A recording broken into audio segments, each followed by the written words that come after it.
Welcome to Leading Out Loud with Dr. Chantell Manahan, the podcast where we amplify authentic voices, bold ideas, and real impact in education. I'm a K-12 CTO, education consultant, and proud forever learner. And I believe leadership gets better when we share what works, what's hard, and what's possible. So let's dive into stories and strategies from the leaders shaping the future of schools, one conversation at a time. Welcome, everyone. Today's guest is Bill Stein.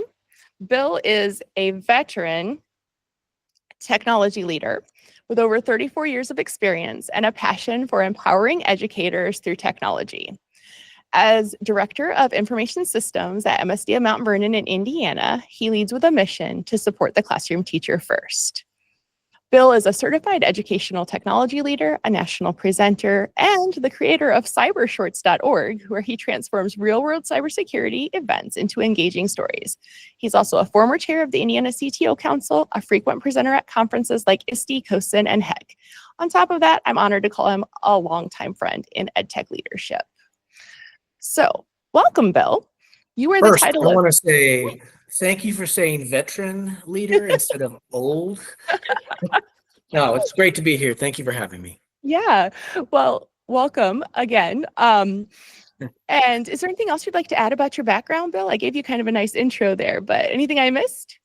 I mean, for fun, I like to pet my beagle and decorate for Halloween all year round. Yes, you definitely do. Halloween is your jam. Yes, it is. So, Bill, you wear the title of CTO or Chief of Information Security Officer, but I'd argue your true superpower is storytelling, and you're a former podcaster yourself. What sparked the idea behind Cybershorts, and how did you know it was what your staff needed? So, like a lot of organizations, like a lot of school districts, we like to celebrate Cybersecurity Awareness Month in October, which is great. I think it's a wonderful thing if you're doing that. Part of me is like, okay, so if cyber attacks only happen in October, that would be great. It seems like every month should be Cybersecurity Month, but hey, we got 1 month, that's good. So I always was trying to come up with different ways each year, trying to get better, to engage my teachers, our staff, and really get them thinking about being careful on the internet. And, like you've had conversations with your staff, sometimes it just doesn't resonate. Just telling people not to click on, suspicious links can only go so far. And honestly, it's just not going to resonate. They're not going to leave that meeting or that training and even talk about clicking on phishing links. But with a story, if it's interesting and engaging, who knows if they can appreciate the story and maybe change their own behavior, maybe they'll even leave and tell that story to someone else. So it's something that can pass on from that training session. So the first time I did my first story was for our administrators. And let me back up. I was in San Diego several years ago, and I saw a speaker. His name was Eric O'Neill, former FBI agent, and his claim to fame is he arrested the first cyber criminal. They made a movie about him. It's called Gray Day, and he wrote a book. And he told a story that, and I was sitting in his keynote, he told a story that really resonated with me. So I thought maybe I should try that. So I get in this meeting with our principals and our administrators, and I just told the story of a cyber attack that happened and potentially changed history. And that's how I came up with it. It was a Cybersecurity Awareness Month activity. You're right. A lot of times we're like, don't click on that link, like hover over the link, those kinds of things. It almost becomes like that bloodborne pathogen training you have to do every year, right? Where you can tell the story, you know what to do, but would you always know that in that emergency situation? Would you always follow the protocols? We hope so. But that's just hope. So I love that. You actually heard a story yourself, tried it out, had a great idea. That's so cool. Retold the story. And I find the stories just so interesting because there's many different people involved in a lot of these stories. And if one of those people takes a different action that Mhm. cyber attack would have never happened. So Mhm. they say, it only takes one person to start a phishing attack, right? But it also takes one person to stop one. And Yeah, that's what we're trying to get at. I love that. So we kind of touched on this, the monotonous training, et cetera. What other factors do you think make it so tough for staff to care about cybersecurity and not just comply?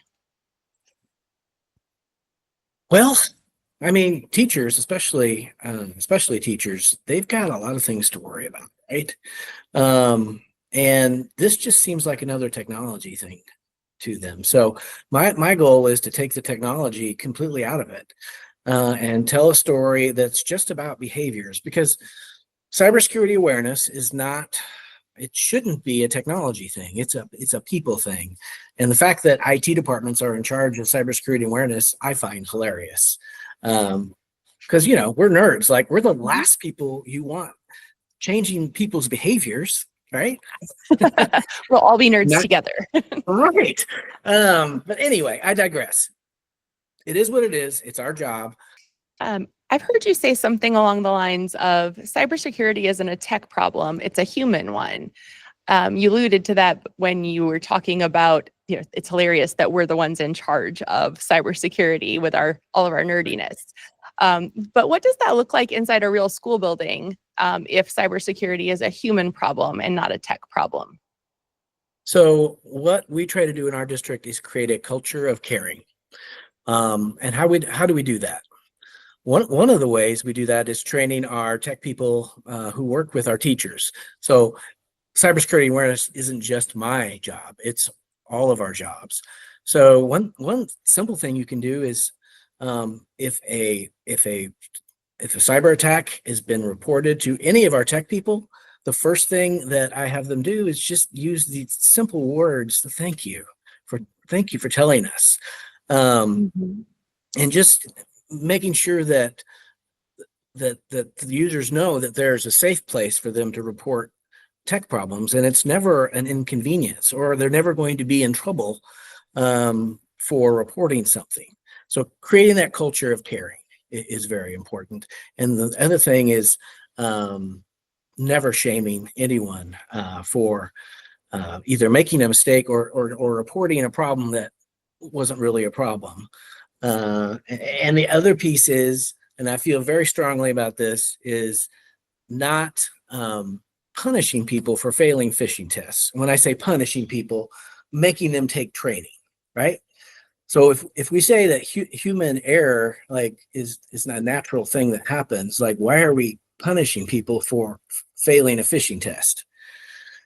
What I would suggest people do is, use a reward system, for people that do the right thing during a phishing test, and have a drawing at the end of your phishing campaign, and give out some gift cards.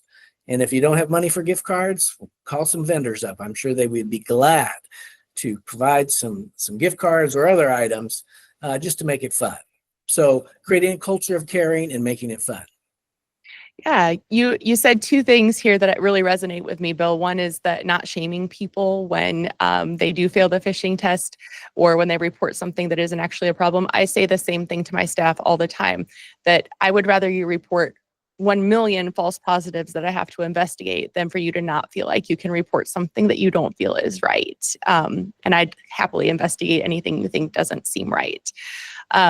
The other thing that you said that really hit home for me was that you want to reward people for doing the right thing. And sometimes I even reward the people who do make a lot of false positive claims, because at least they're being cautious, right? Yeah. I mean, that's one way you'll know that your cybersecurity awareness program is working, is that people are going out of their way to report things to you. Mhm. I'm getting phone calls from employees that I've never met telling me that they got this weird email.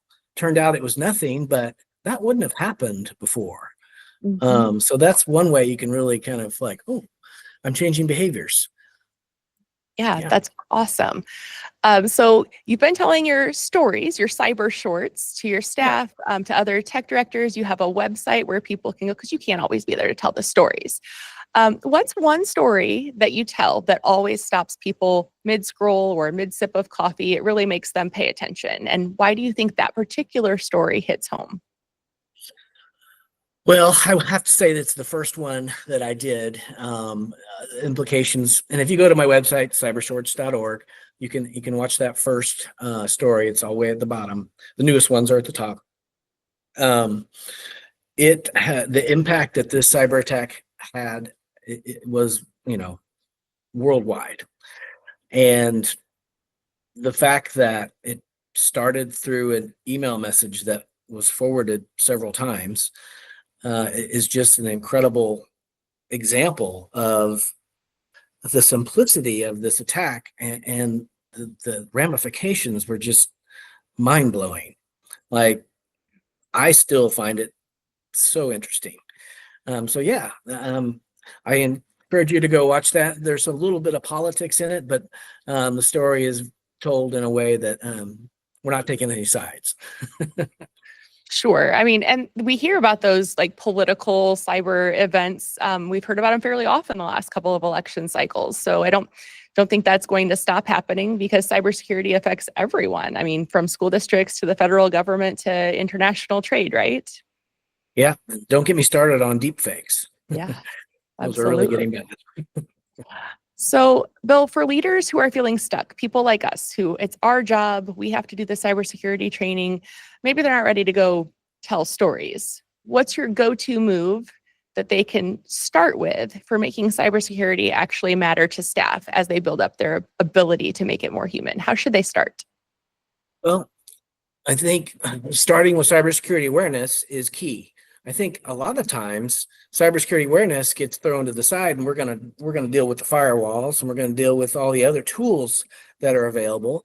But I find it interesting that since like 40%, this is a low number. It goes from 40% all the way to 90% of cyber attacks start with social engineering, with some sort of human error. Mm-hmm. So why aren't we focusing on cybersecurity first? Why are we worried about the firewalls, and why are we worried about the endpoint protection? We still need to worry about those, right? But absolutely. Yeah, I find it fascinating that sometimes cybersecurity awareness is just an afterthought. Oh yeah, we need to run a phishing test. Oh yeah, we need to push out training. So yeah. So the fact that you are starting with cybersecurity awareness, that's step one. So I would say if you do anything for Cybersecurity Awareness Month, take those successes. Maybe you're doing a contest. A lot of our tech leaders here in Indiana have some really neat ways they're using Cybersecurity Awareness Month. So take those successes, and we want to replicate those across all of the months. So we're not just doing one contest in October. We're going to do one. Maybe it's different every month. Mm-hmm. The other thing is, there's cybersecurity awareness posters out there, right? You've seen them. Or before has them. Print them out for free. Well, you can get them for free and then print them out, pay to print them out and put them up, which those are great. But another thing we've been doing is trying to, this goes back to humanizing, is we get a person that's got some skills with Adobe, some Adobe products, but put your own people in your cybersecurity awareness posters. You can do this with memes. You can superimpose people's faces on different things. Get creative. You don't have to be the creative one. Find that person in your district. Everyone has one. You might even have two. But find that person and really, let's say you saw Cybersecurity Awareness Month or a poster with your superintendent in the poster. Would you pay attention to that? Oh, yeah. Mm-hmm. Or find those teachers that aren't very techie and put them in the the posters. Like the more you can humanize it and the more you can make it fun, the more it will resonate.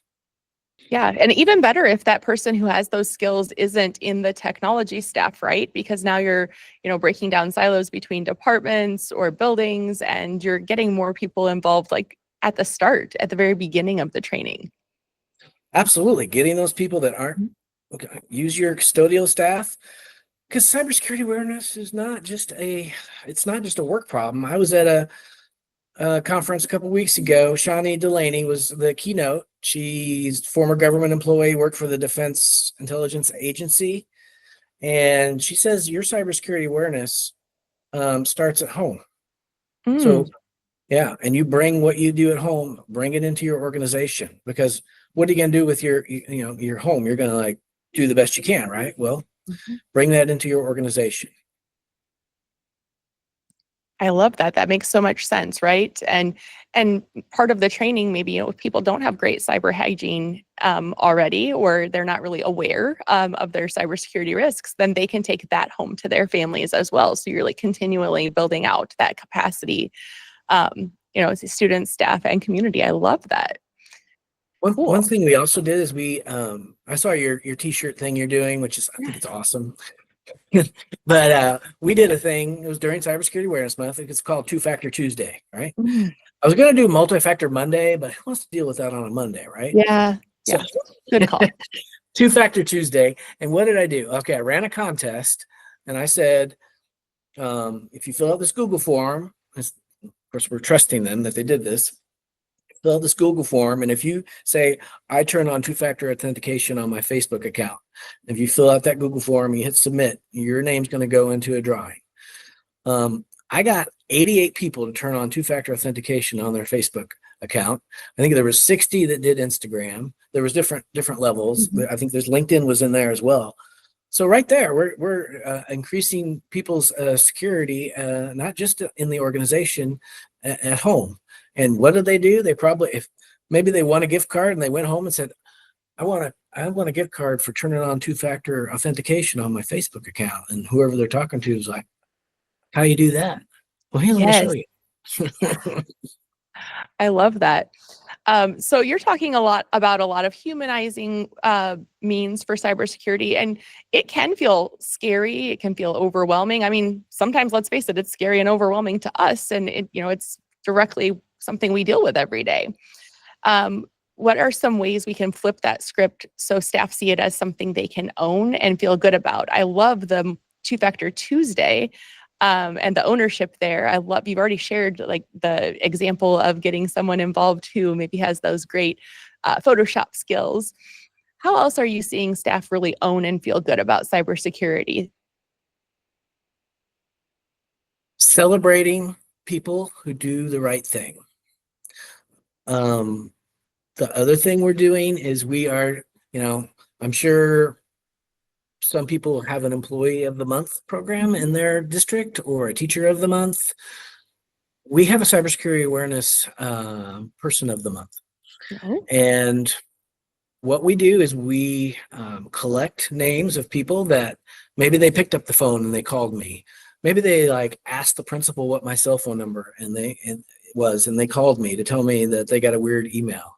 Or maybe they just simply reported a phishing message that turned out to be a real phishing message. We collect these names, and then every month, at the end of the month, we award this to someone, and we make a big deal about it. So this would be, for a CTO, if you would like to try this, just come up with a certificate and see if you can get some gift cards and reward those people that are making those choices and have changed their behavior, and just make it a big deal, because it is a big deal. And that behavior will replicate to other people, because people talk, right? Absolutely. I want a gift card. Well, how'd you do that? Well, I called Bill. He wasn't at work that day, but I wanted to tell him about an email I got. I mean, this is what we're talking about. Yeah. You're giving me a lot of examples about changing like hearts and habits, right? Like the whole approach, the whole idea of cybersecurity. So are you seeing some other shifts and some other ways that it's working besides those conversations about the celebrations? I mean, one easy way you can look, and look at your click rates. You know, are they going down? Are they going up? Why are they going up?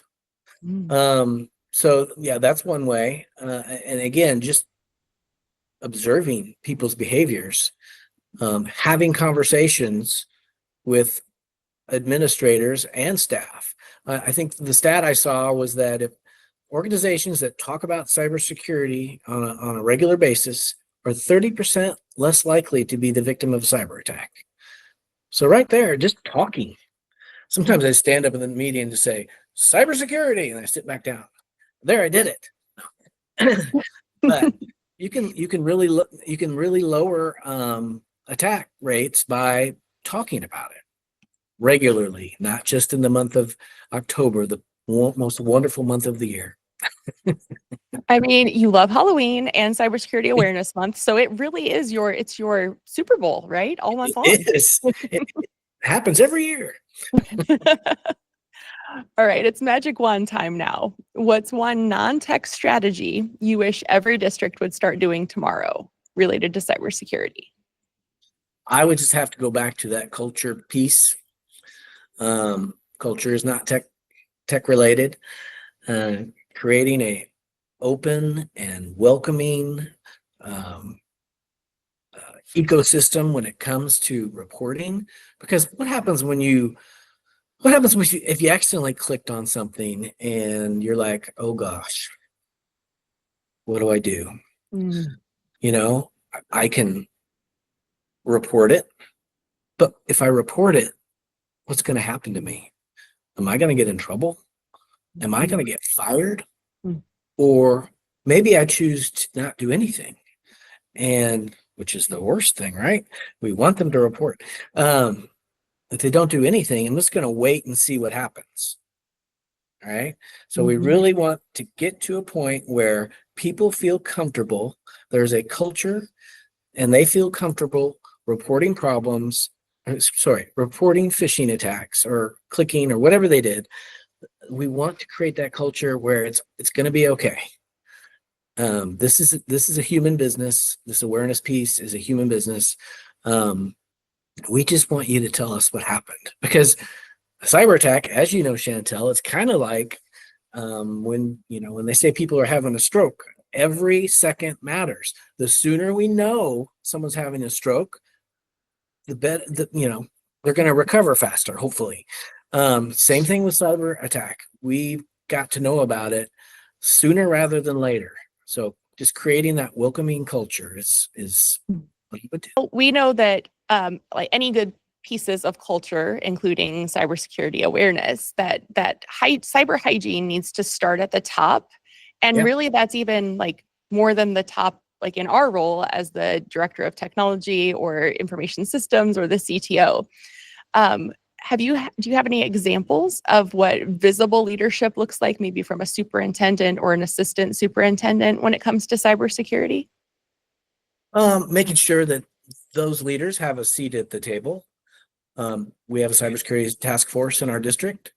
It's not made up of a ton of people, but our superintendent and our CFO both are on that committee. So making sure they have a seat at the table.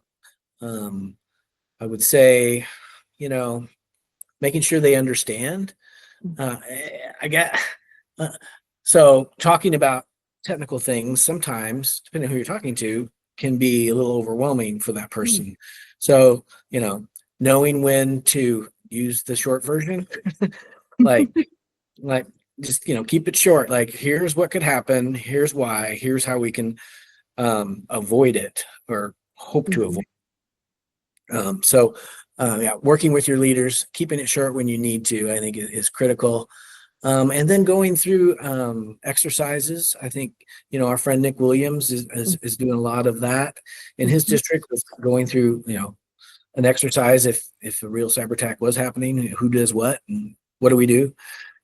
So making sure that they're a part of that, because when they go through that, they start to realize like, oh, this could happen. I'm going to have to do a press release. It's a lot of wheels start turning. So just making sure they're in the room and making sure they understand what's at stake.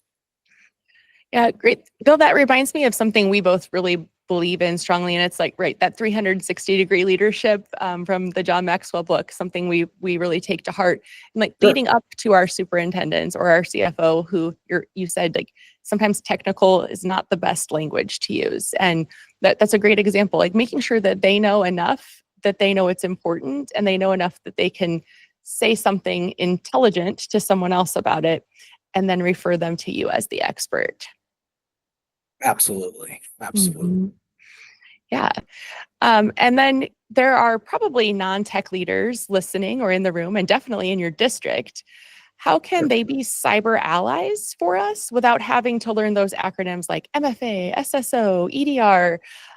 What kinds of non-technical language, as you were just talking about, do you use with staff? I mean, let me just be honest. Those acronyms drive me crazy. Even I have to Google them. Like, what is they keep coming out with new ones? Drives me crazy. And that's your cybersecurity stack, right? Those are all the tools you use. I typed into ChatGPT. I was like, what are the ingredients of a typical cybersecurity stack? And it listed all the things, like those acronyms you mentioned and a couple other things. But you know what wasn't on there? What? Cybersecurity awareness. It wasn't there. Why isn't that part of your cybersecurity stack? Because remember, 40 to 90% of cyber attacks start with social engineering. But to answer your question, what can a non-techie person do to help with the issue, or what can we do to help them understand? I Yes. would say different verbiage. I don't use the word mandatory training. Just that word mandatory is triggering for some people. So I use the word required training.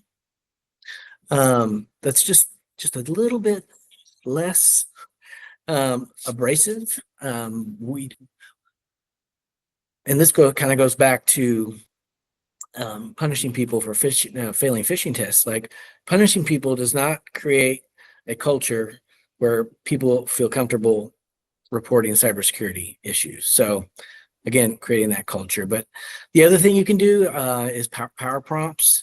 You can, again, using signage. One of the examples I use is it's very simple, just a circle sticker with the word student data on it with a cross, like no student data. It's just a sticker.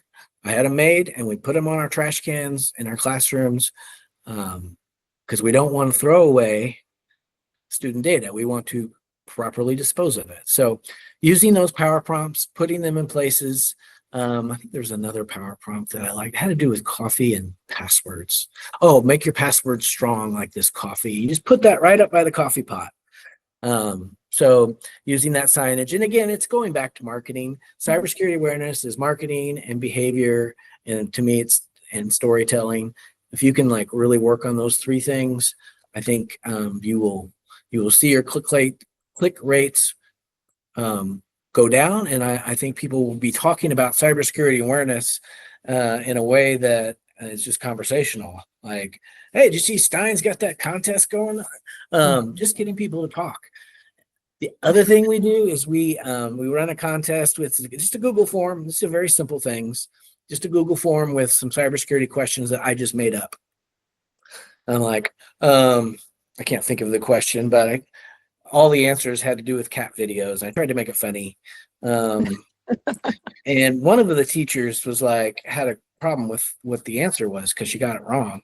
So she's emailing me and she's kind of razzing me. It was all just for fun. And I'm razzing her back. And I got to thinking, I'm like, oh, this is fun. But what's happening? Her and I are making a connection. We're talking about some silly cybersecurity question I made up, and it's resonating. So just using those little tools can go a long way. I love that. I'm totally stealing that student data with the Ghostbuster symbol of no student data. Well, then, if you can get them trained in like the physical copies of the student data, like now we can transfer hopefully that knowledge to like, what does that mean in an online space and environment? Like, you wouldn't just leave student data hanging out on your desk for anyone to find. Don't leave it in your downloads folder, right? Absolutely. Yes. or I your love shared it. Google Drive. Yeah. Don't share your Google Drive with the world. I mean, lots of things there. I have a Um, story about that one too. It's on my website. oh yeah, there is a really great cyber short on that, the shared Google Drive, and some students, if I remember, right? Yeah, they came to the rescue. Yeah. All right. Well, Bill, I am always planning to end with a laugh and learn moment here because our work is hard and we gotta laugh sometimes. So do you have a story where someone learned a cybersecurity lesson the hard way or the hilarious way? So I would say in one of my cyber shorts, it had to do with a school district. And I had a person in that story that smelled something fishy. And instead of just being like, huh, that's weird, and moving on with their life, with which is what a lot of people, me included, would do, she thought, you know what? She followed her instinct. She picked up the phone and she called the person at this company that was part of the attack, but wasn't part of the attack. Someone was pretending to be this company, and she stopped that attack and literally saved this organization hundreds of thousands of dollars. So I guess I would say, follow your instincts. If it smells fishy, and this is a good lesson in life too. If it smells fishy, ask questions, because it's never going to hurt to ask questions. It's going to take you 2 seconds to pick up the phone, call that person. Maybe it was a legit message and they'll make fun of you for 12 seconds, but hey, you just saved your school district lots and lots of money. So Mhm. follow your instincts. I like it. If it smells fishy, there's a good chance it is fishy. Must be fish. If it smells fishy, it must be fish. Come on, we just came up with something. Well, PH. Bill, thank you so much for being a guest on the Leading Out Loud podcast. Thank you for your friendship. Thank you for making cybersecurity human. Really appreciate it. And I hope some people can humanize cybersecurity for themselves, for their organizations, and hopefully for students. Absolutely. And if anyone needs help, go to my website. You can get a hold of me there. And thanks a lot for having me, Chantell. It's been fun. Cybershorts.org, right? You got it. All right. Thanks for joining me on Leading Out Loud. If today's conversation sparked an idea, made you smile, or reminded you that your voice matters, I'd love it if you'd subscribe, share, or leave a quick review. And remember, your leadership deserves the mic, your story deserves the spotlight, and learning should always come with a little laughter. Catch you next time.